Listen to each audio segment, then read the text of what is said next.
Well, that was frustrating.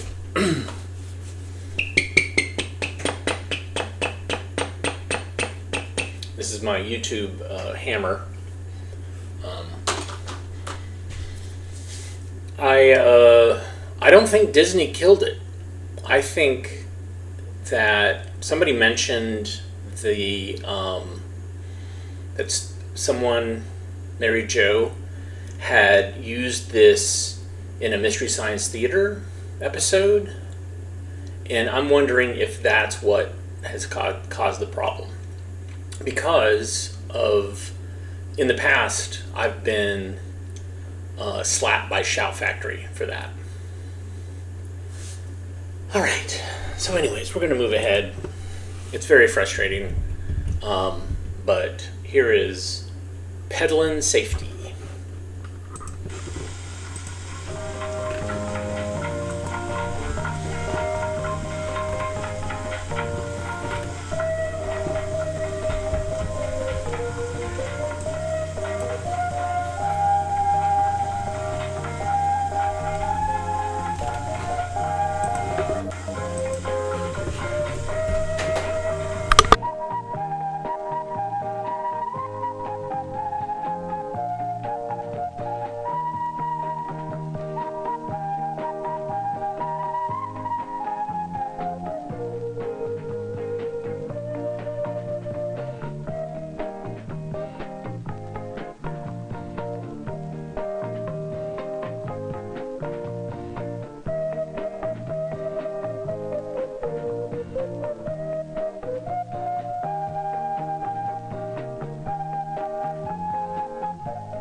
Interest in cycling is increasing every day.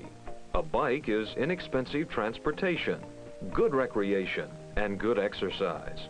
But, like many other things, a bicycle can be dangerous if it's not used properly.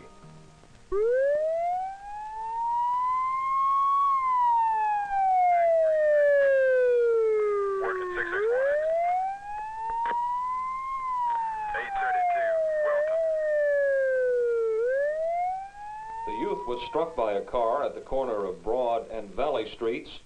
The child was taken to a local hospital in undetermined condition. We'll have more news in a moment.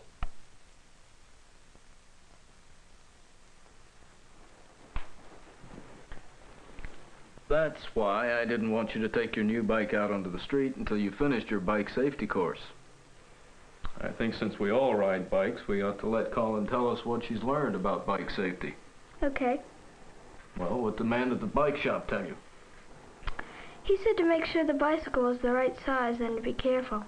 Now, bike is the right size if you can put your heel on the pedal in its down position with your knee just slightly bent. The handlebars should be adjusted so that you lean slightly forward. Also, make sure that the handlebars and seat are tight. And check to see that your brakes work properly before riding out into the street. What are some of the things you learned in your bike safety class at school? Well, first he said to ride in a straight line and not to show off. Ride in a straight line and don't show off. Keep your hands on the handlebars at all times, except when making signals. With both hands on the handlebars, you will have control if you hit a bump. Bikes should move in the same direction as traffic and should stay as far as possible to the right side of the roadway. When there are several riders, ride in single file. Let drivers know what you are going to do. Always signal before you make a change of direction. A left turn is made by extending your left arm out to the left before you begin the turn. Then return your hand to the handlebars and check the road behind you before you make the turn.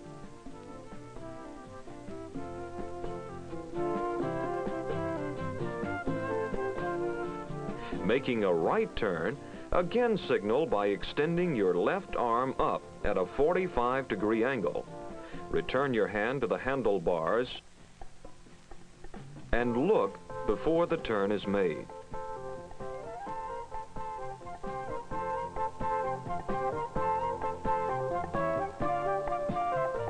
If you are going to stop or slow down, drop your left arm to the side before you begin to stop.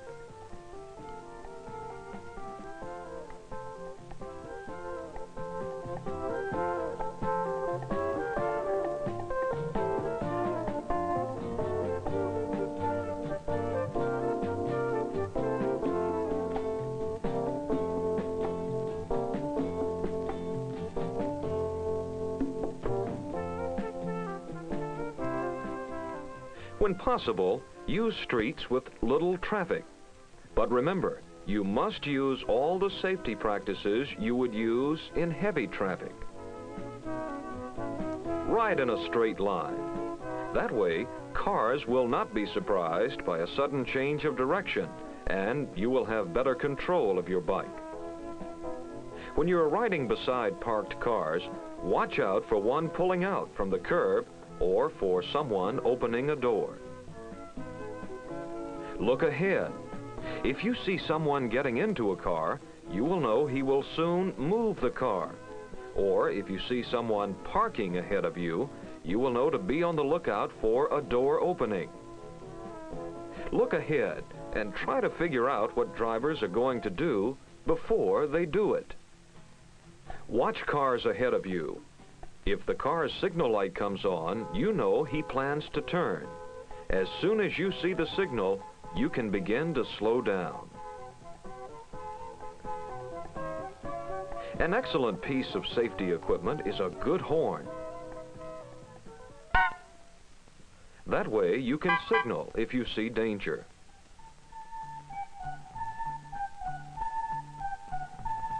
You and your bike are not very large compared to other cars and trucks on the streets, so anything you can do to be more easily seen will add to your safety. You will be seen better if your bike is painted a bright color and if you wear bright clothing. Safety flags on your bike will help drivers see you behind obstructions and other cars.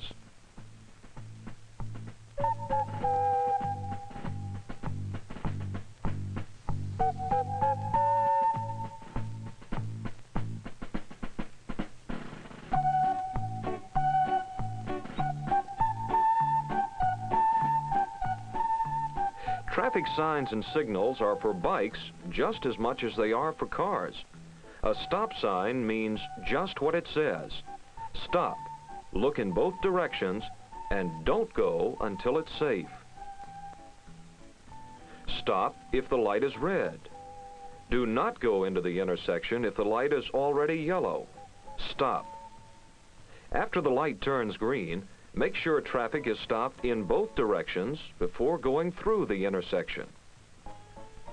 At a busy intersection, stop your bike, get off, and walk it across the crosswalk.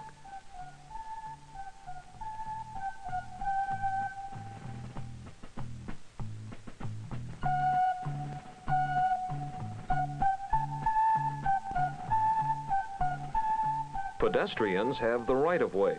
Anytime there is someone crossing the street, stop and let them go first.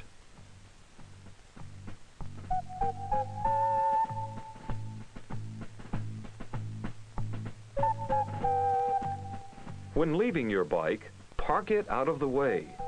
A bike which isn't parked correctly, or even worse, lying down, can be a danger to pedestrians or cars or to your bicycle. Don't leave your bike near cars, because the driver will not be able to see it out the car window. If there is no place provided for bicycle parking, put your bike in a place out of the way.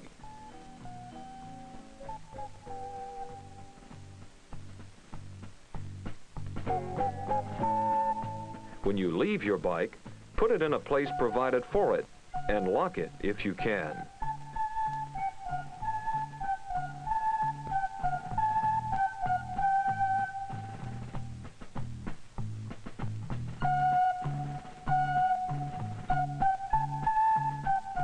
A license is another good way to protect your bike. It will help the police find your bike if it is lost or stolen.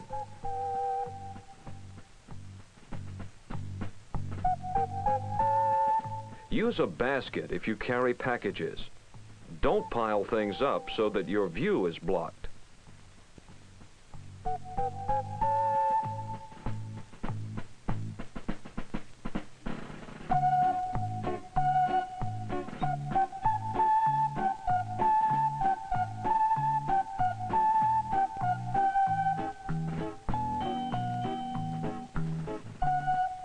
Going down a hill, be careful not to go too fast, because it's hard to control and stop a fast-moving bike.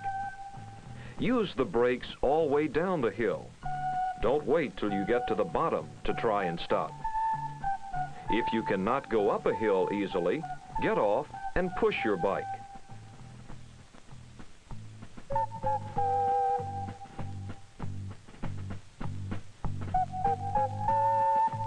When you have to cross a railroad track, stop your bike and look in both directions before you cross.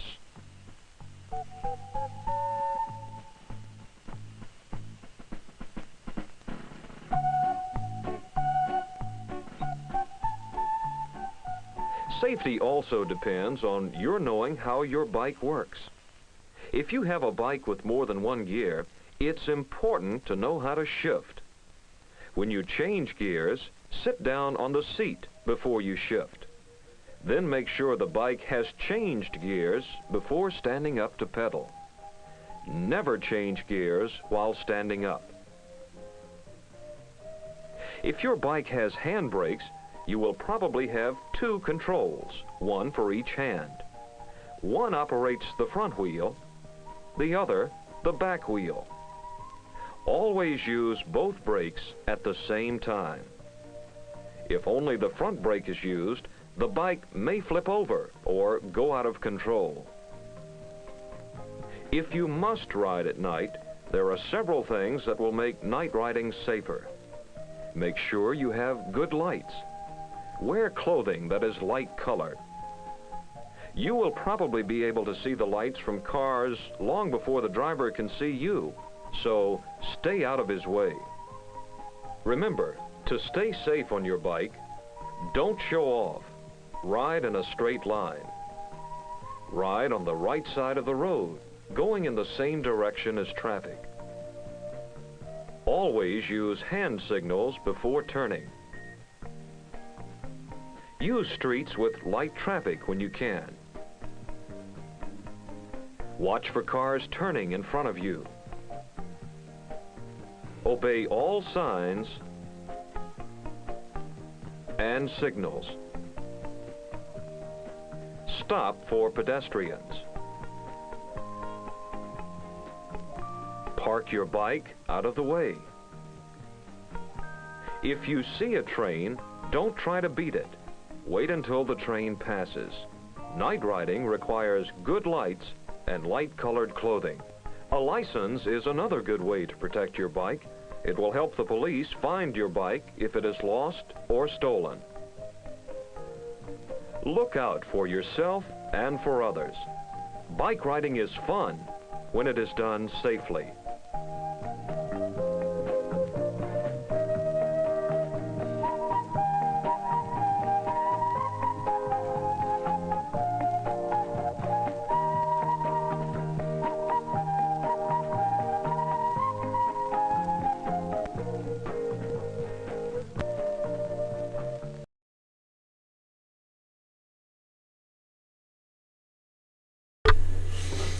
So I feel like somewhere, I have the original A/B roll for that. So I have the original film materials.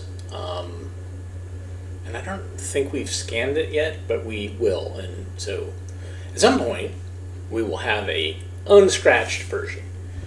Because that film had a big old scratch in it. And just not a fan of that. Wow, so that totally threw me off. The getting interrupted totally threw me off. And so what's frustrating about that is I didn't get any message. Normally I get an email saying, like, your stream has been interrupted. But I got nothing.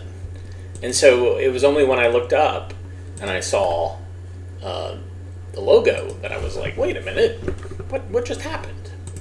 So I am looking to see what we might have that we haven't shown recently. Hope everybody had a great weekend. Let's see. Nope. I've shown that recently. We have so many films.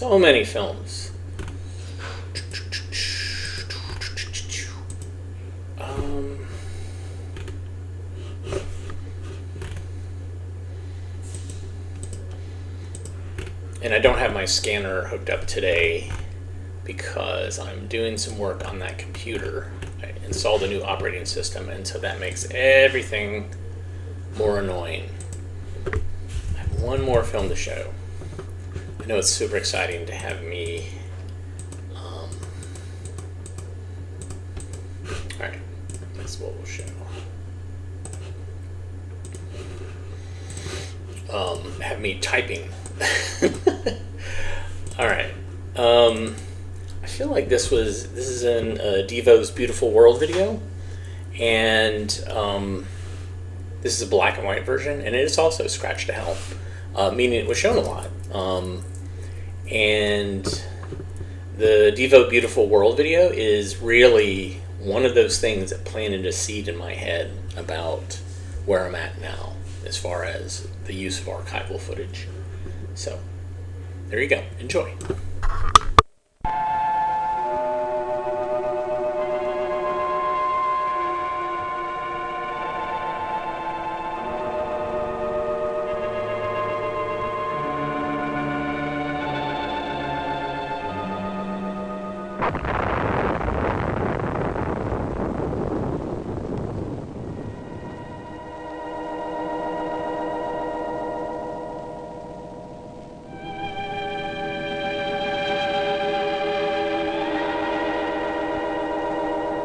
Attacks us with nuclear weapons, danger will come not just from blast or heat or nearby radiation effect,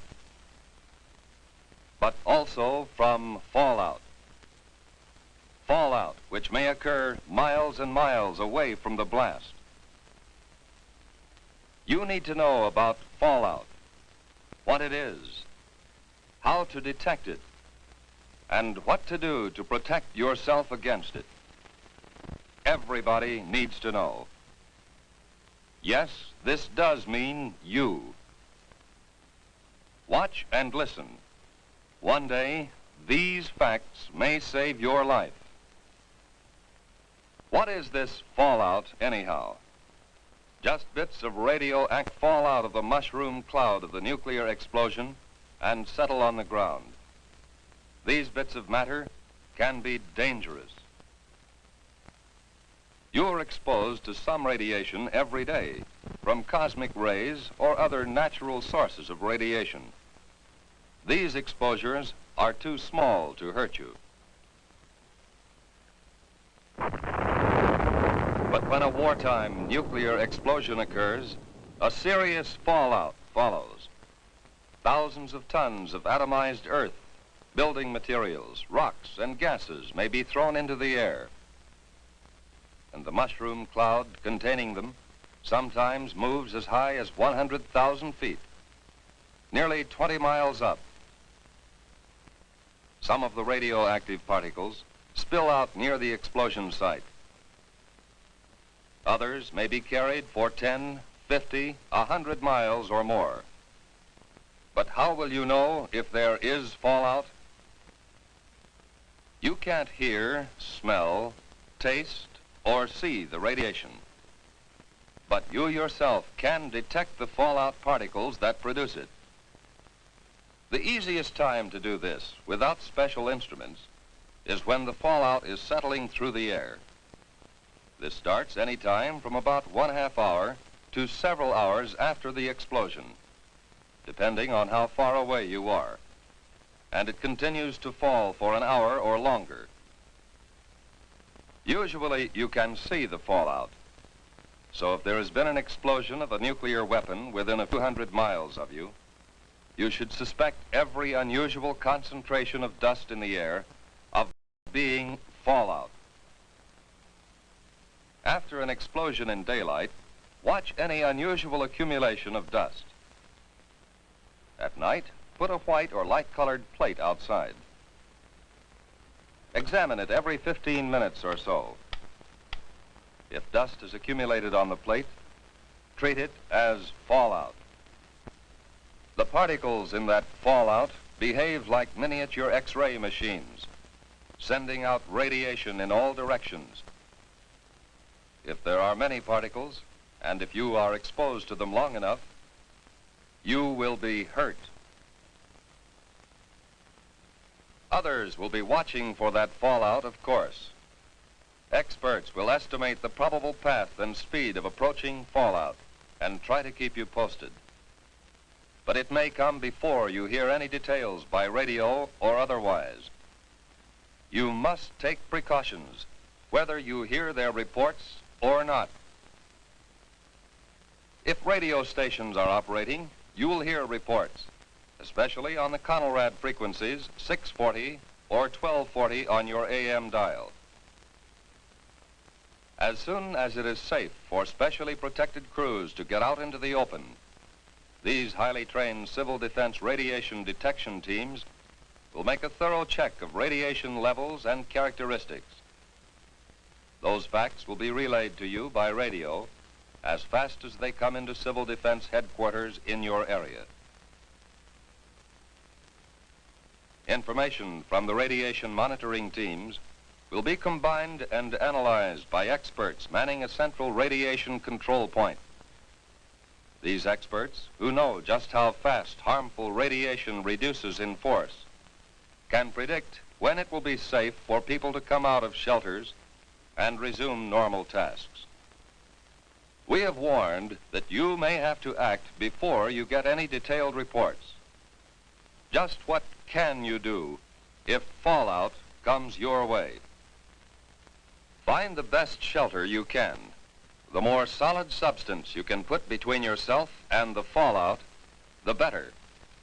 But an ordinary frame house with windows closed will give considerable protection. In a house, it's best to get on the floor, away from doors and windows. Or if you can, find a location with additional walls in the center of the building. A basement is even better if the house has one. Large buildings, such as apartment or office buildings, give good protection. The thick, heavy masonry of their walls and floors makes it hard for radiation to get through. Basements, inside rooms, or corridors on the lower floors are safest. The basement of any house or building will become a good improvised shelter if you block the windows with sandbags and place other sandbags on the floor above the shelter area.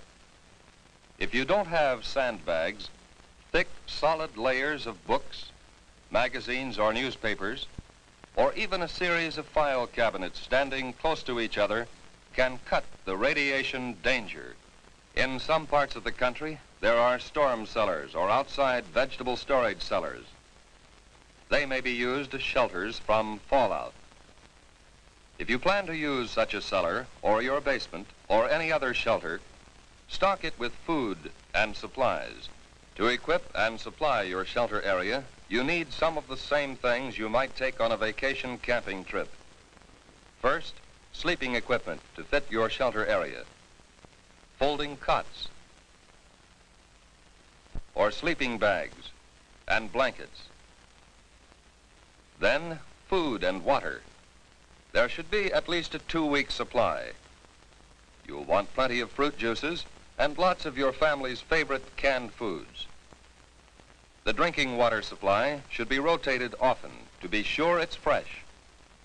And don't forget such basic needs as sugar, salt, pepper, and other seasoning that your family ordinarily uses. Now, some equipment. A radio is very important. It should be a battery portable with spare batteries. A transistorized radio is best, as the batteries last longer.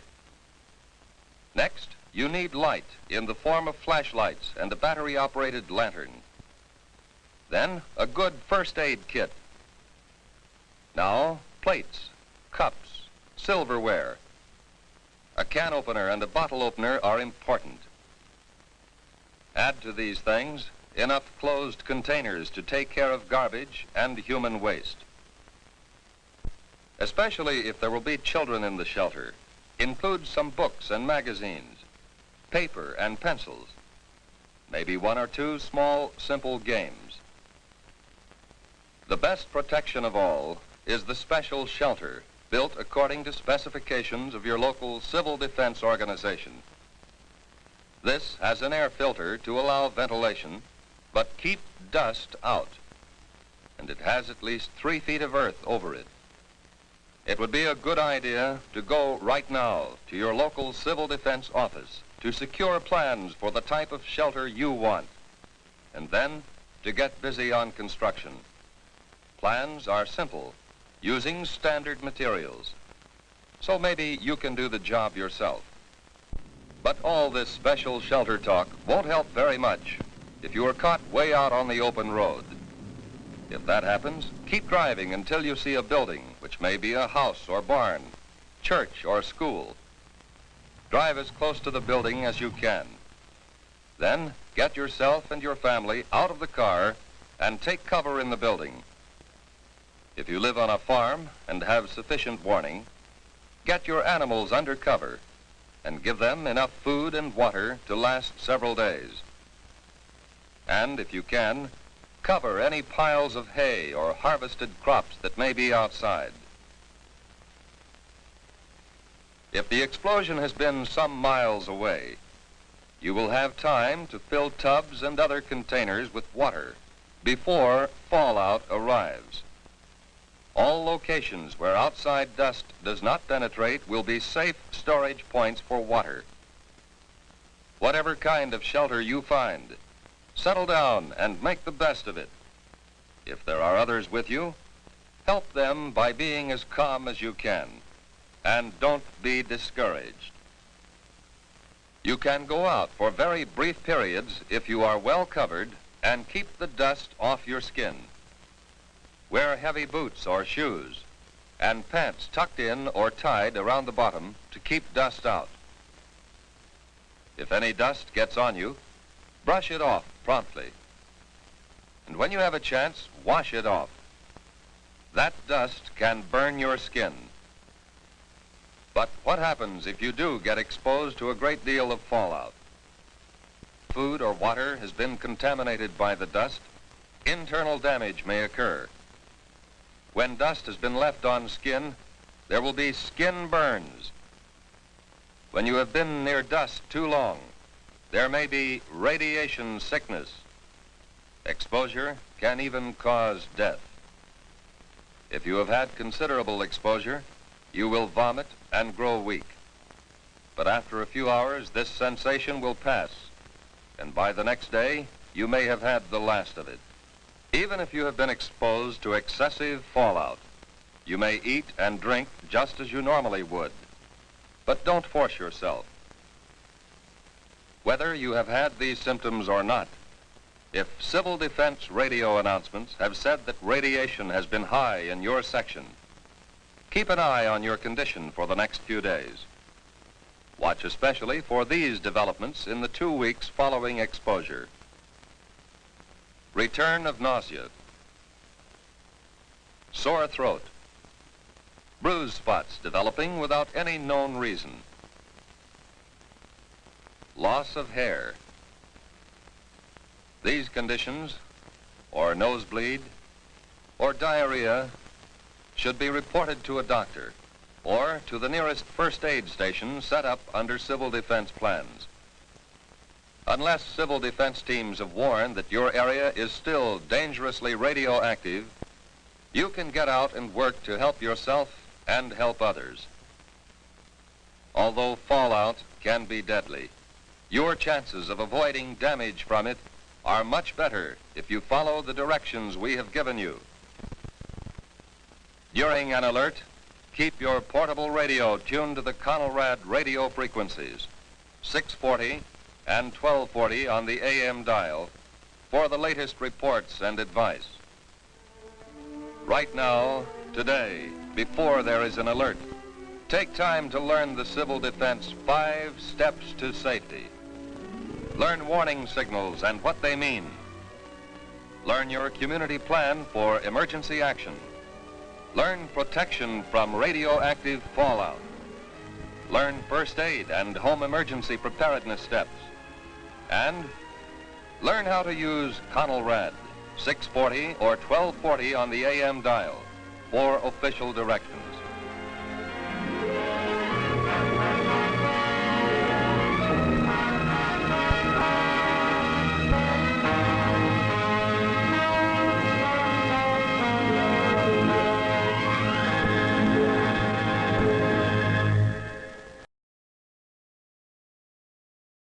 Let me give a shout out to Conelrad, which is a website that's dedicated to documenting everything that was related to this time period, Cold War stuff.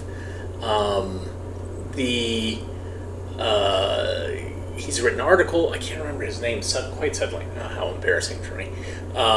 He's written articles about different films that came out, different public service announcements, about different documentation, records, albums, music, all that stuff. So I recommend checking out Conelrad. It's pretty great. And I actually tried to have him on the show during COVID, and he was like, no.